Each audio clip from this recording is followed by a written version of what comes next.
Good morning, ladies and gentlemen. I'm not sure when you guys are watching this watching this video, but I'm here to talk about my Porsche 996 ignition switch, okay? I am gonna make this as quick and easy as possible because it's about 7:30 in the morning and I just got done switching out my switch. Give it a second for that noise. I'm back.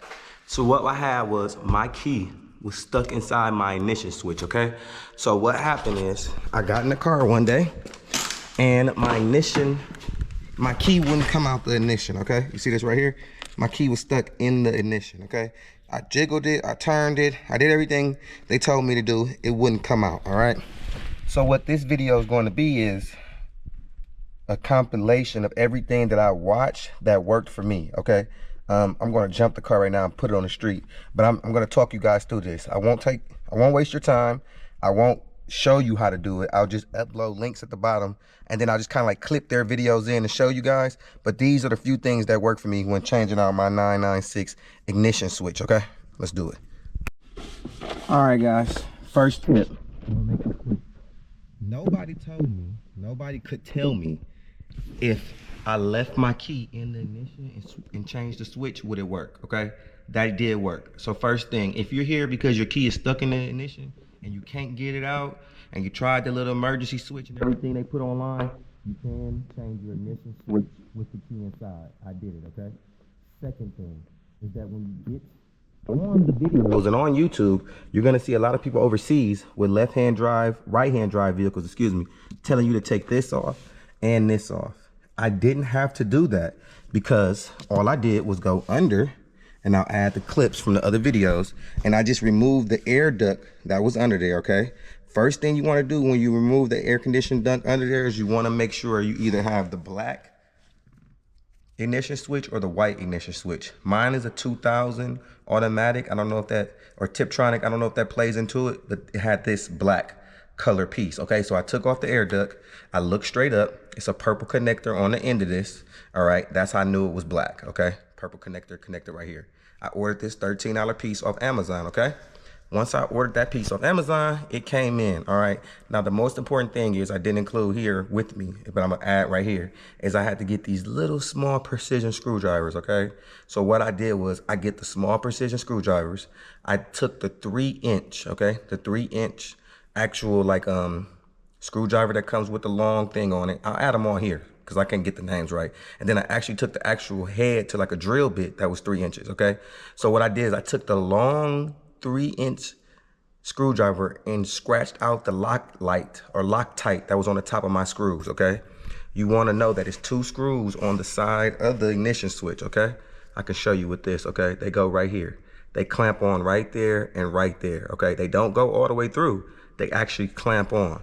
So what you wanna do is use your long precision screwdriver, the 3-inch head, to scratch off the Loctite. That's what I did. Once I scratched it off, I used the drill bit head, which was 3 inches, to go up into the screw and turn it slowly, okay? I'll add the homies' videos here. I'll tag them in the bio. They did all the work with the videos. I could barely get my head and hand down there, but they did a good job. So follow these guys and make sure you tune into their channels. But I'm just here, like I said, updating you guys on things I couldn't find on the internet, okay? So what I did was I just loosened them. You don't pull them all the way out. You just loosen them, all right? This piece came out. Perfect. GoPro died, but we're back. Okay, so as you can see right here, I don't know if you can see the little slits right here on the other side. You see that? Okay, so that's where the screw, it's like an indentation, all right? You don't pull it all the way out. You just take it out enough so that you can slide this out. Once I slid this out, my key actually came out the ignition after that. So what I want to let you guys know is I was thinking about switching the whole assembly. I'm going to add it right here. It's a longer metal piece. The most I ever done was oil changes, alternators, batteries. I didn't know if I can accomplish that. So I went ahead and just switched out the switch, okay? Let me go ahead and get this car moved and I'll talk while I'm moving. So yeah, I went ahead and switched out the switch. The reason I wanted to switch out the switch because the key was stuck. Once I got under there, I put the Loctite on there.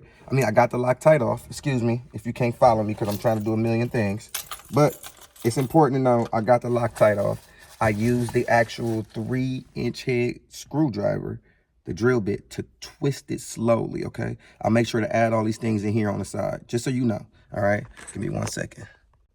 Okay, so Loctite screws, scraped off the Loctite, used the longer screw, the longer precision handle to kind of break it. All right, so we're gonna use this as an example. I use this just to break it, but I couldn't get enough leverage because it's so small down there.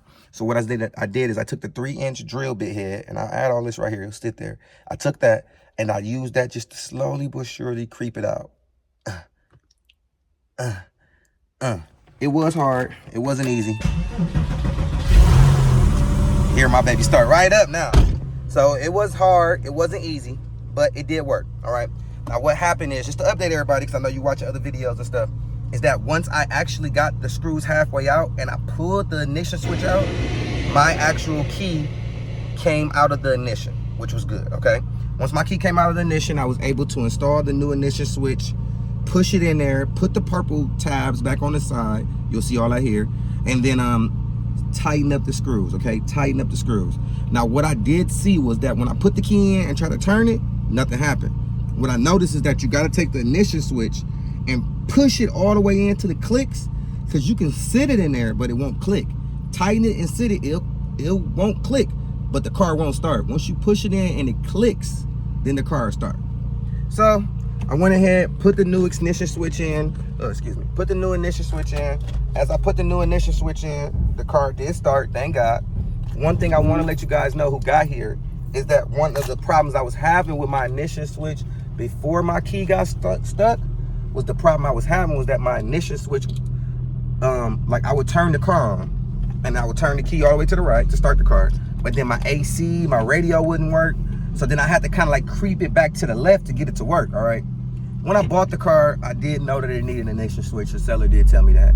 But you know how it goes. The car was starting, I had no issue. The key never got stuck. So I went ahead and just did what I had to do for the last 9-10 weeks as I owned the car. But of course, one day when I wasn't moving it, my father-in-law was moving it, the key got stuck. And then I couldn't leave it on the street because the key was stuck. And I had to put it in the parking lot until the park came. And as you see, now I can park it back on the street, all right? The reason I got the jump box on it now is because I still got to put the water pump on it. I still got to put the pulley on it. I still got to put the thermostat on it. But it started with getting the key out the ignition, all right? Key is out the ignition. That mission is complete. Thank God for me completing that mission, because what? Now I can park it back on the street. The next thing I will be tackling, and I'm going to do it on this channel, is the water pump, the pulley, the expansion tank. They quoted me almost $8,000 to complete all that stuff, y'all. So I'm gonna go ahead and try to do it all myself. I started with the ignition switch, which was easy enough. We'll see how the rest goes. Other than that, I don't want to take up everybody's time because I know y'all here because y'all keys in y'all ignition, so y'all got bigger stuff to worry about. But other than that, this is Trust Rico letting y'all know a few more tips. If your key is stuck in the ignition, you can still change the switch to get it out. That was the most important thing for me. And then also, you don't got to take out the air duct to do it. Other than that, this is Trust Rico. We all got Porsche problems, man. But hey, you got a little DIY in you, a little time on your hands, you can change the ignition switch. I'll let y'all know about the thermostat and water pump when I tackle that. I know I haven't posted any videos about the Porsche on the page. I don't know why. Other than that, please get your key out the ignition. Just Trust Rico from the 996, signing out.